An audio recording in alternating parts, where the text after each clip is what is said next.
And let's jump here, Bob, onto a question from Constellation Pegasus. Thank you, Constellation Pegasus. As we're staying in this thinking about tradition space, let's say, Constellation Pegasus writes, what does it mean again about the Hebrew tradition of writing their history and the Tanakh?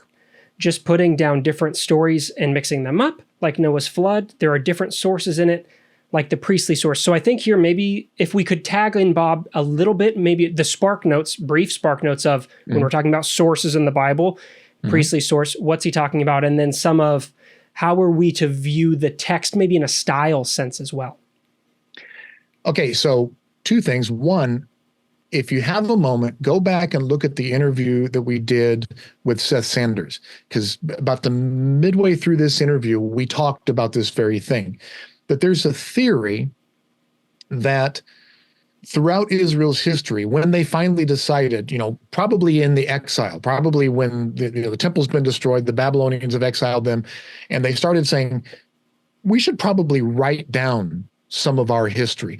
We've been telling it orally. I mean, we all know the stories, but we might not survive. So maybe we should write some of this stuff down. Now, of course, some of it's been written down. They have some of these blessings. You find them on amulets. But maybe we should incorporate it into a larger narrative. How are we going to do this? So they start collecting these stories. And as they collect it, they realize that the creation story they get from up north, let's say, from Israel, ancient Israel, is a little bit different from the creation story they get from down south. Right? This is probably how you get Genesis 1 and Genesis 2, right?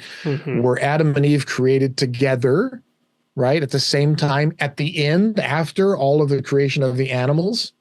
Or was Adam created first, and then all the animals created, and then, he's bored with them, and they don't provide suitable. And then God says, all right, I got to solve this. He puts Adam to sleep, pulls out a rib, and then, this is my Zioni Zevit, quote for the rib. And then he pulls out the rib, and then he creates Eve, and now there's Adam and Eve, right? They had these two different stories, and so what do? Well, this is a creation story. This is a creation story. We'll put it at the beginning with creation. We have these flood stories. Now, these two, they kind of zipped together. They harmonized them, and they put them there. And so then what about these stories? Well, what about this Balaam story? Well, let's integrate that in with this. What about the Exodus? Okay, the Exodus should go right about here.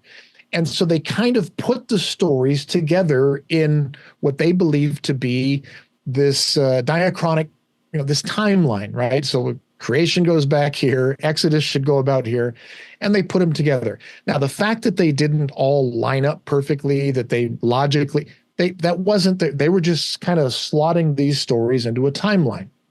And this is our history, and these are our stories, and they wrote them down. Now, after a while, somebody said, this is our history, right? This is real history. These aren't just myths. There's a lot of contradictions here. We got to kind of line this up. And by the way, we have all these different sources. Isn't this authoritative? Wasn't Moses the one that told us this? And so they start to attribute this to Moses. They give it some authority, right? Because nobody cares if, Bob tells you something, but if Moses tells you it, you're going to pay more attention to it. We have the same problem, by the way, with the New Testament, the letters, the Gospels we have in the New Testament. All of the Gospels in the New Testament are anonymous. We don't know who wrote them, right? But if you attribute them to Matthew and to Mark and to Luke and to John, they're a little more authoritative, right? Yeah. Same with the letters, right? If Paul wrote it, it's a big deal. You attribute it to Peter, even though he probably didn't write it, you're going to pay more attention. Okay.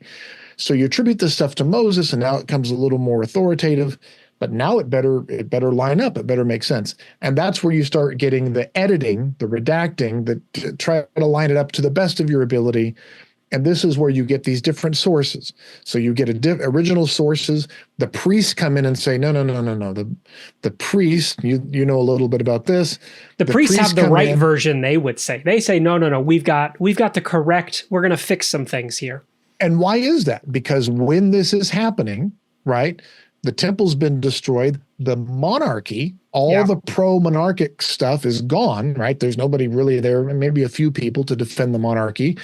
But the priests are still around, right? There's still this priestly line. And then when the temple gets restored, right, when they're freed from Persia and they go back to rebuild the temple, there is no Davidic line. So the priests are the ones who are getting to tell this, what do they say? The winners write history. Mm-hmm. And so the priests are the ones that are now in charge of this, and they're going to say, we'll fix this. We'll take care of it. And then what do you notice in these later sources, especially in these priestly sources? The priests are the most important ones, and the kings need to do what the priests say. Mm-hmm. And so it becomes a priestly dominated document.